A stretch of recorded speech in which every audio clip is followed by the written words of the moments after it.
लिंग मुद्रा। नमस्कार, मैं शक्ति, fitness expert of Goodways fitness. आज हम करने जा रहे हैं लिंग मुद्रा।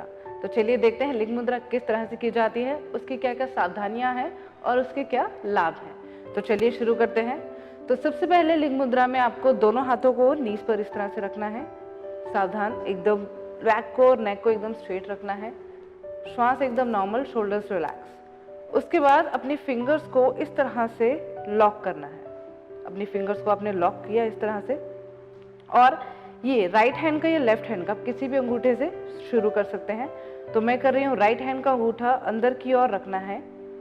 फिंगर लॉक करते ही ये अंगूठा आपको अंदर की ओर और पहली उंगली और लेफ्ट हैंड के अंगूठे को मिला देना है टिप टू टिप। आपको नेल्स पर नहीं रखना है, इस तरह से लॉक नहीं करेंगे। ये टिप टू टिप रखने के बाद कंफर्टेबली अंगूठा ऊपर की ओर और अपनी नीज पर या फिर अपनी लैप पर इस तरह से हाथ को रख देना है।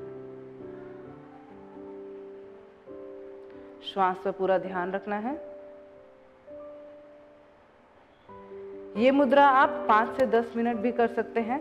इस मुद्रा में ध्यान रखेंगे कि अंगूठा नीचे की ओर ना हो, ये खुला हुआ ना हो और उंगलियां भी आपकी जो हैं लूज ना हो।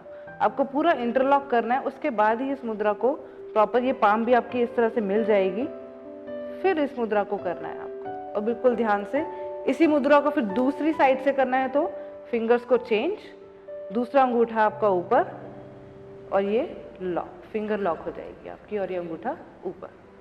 तो ये ध्यान रखेंगे और ज़्यादा प्रेस नहीं करना है अपनी, किसी भी बिल्कुल टाइट नहीं रखना है। ध्यान रखेंगे बिल्कुल नॉर्मली आपको बैठकर श्वास पर ध्यान रखकर इस मुद्रा पर ध्यान लगाना है।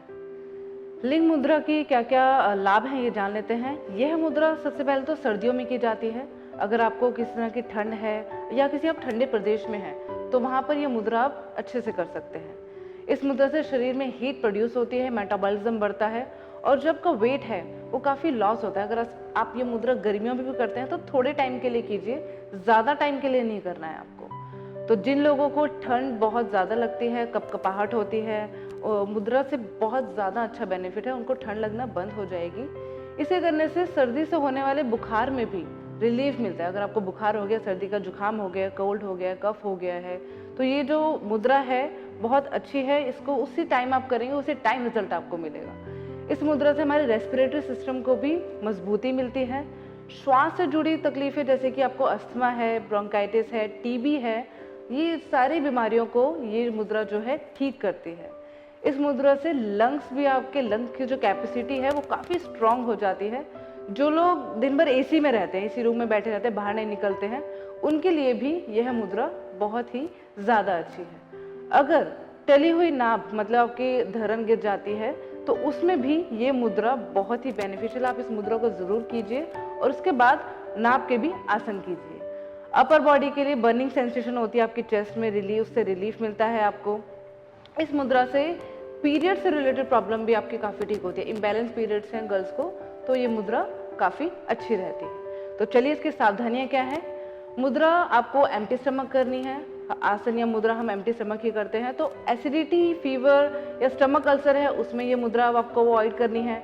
इस मुद्रा को करते समय आपका जो ध्यान है भटकना नहीं चाहिए। आपका जो ध्यान है आपके श्वास पर और जो मुद्रा है उस पर ही होना चाहिए। आसपास या फिर आपको कोई भी इस तरह से कोई भी बात सोचनी नहीं है। और जिन लोगों को पित्त की प्रॉब्लम है, पित्त है ज़्यादा, गर्मी ज़्यादा लगती है, पसीना हाथों में ज़्यादा आता है, बॉडी में ज़्यादा आता है, तो जिनको हाई बीपी भी है उनको ये मुद्रा नहीं करनी है, ध्यान रखेंगे। और वेट लॉस में ये मुद्रा बेनिफिशियल है, गर्मियों में कर सकते हैं, लेकिन आपको जैसे कि बोला हाई बीपी है तो ये मुद्रा नहीं करनी, सिर्फ सर्दियों में ही करनी है। इससे बॉडी में हीट प्रोड्यूस होती है, इसलिए वाटर इनटेक ज़्यादा से ज़्यादा करना है आपको, नहीं तो आपको डिहाइड्रेशन की प्रॉब्लम हो सकती है। तो वाटर अपने पास, मतलब इस मुद्रा को करने के बाद आप पास में वाटर रखिए और उसके बाद पानी को पी लीजिए। प्रॉब्लम खत्म होने पर इस मुद्रा को कंटिन्यू नहीं रखना है। अगर आपको लगता है मेरी प्रॉब्लम खत्म हो गई है तो मुद्रा को तभी स्टॉप कर देना है और फिर किसी और मुद्रा को आपको अपनाना है। तो ये थे हमारे कुछ सावधानियां और उसके लाभ। इस मुद्रा को देखकर आप इसको दोबारा कीजिए और डेली बेसिस पर कीजिए। अगर लगता है कि इस मुद्रा से आपको कुछ और चेंजेस आ रहे हैं तो मुद्रा को तभी स्टॉप कर देना है और ध्यान रखना है ये मुद्रा जब भी आप करें तो आसपास आपका वाटर जरूर होना चाहिए। आई होप आपको ये वीडियो काफ़ी अच्छा लगा होगा। फिर मिलते हैं, नमस्कार।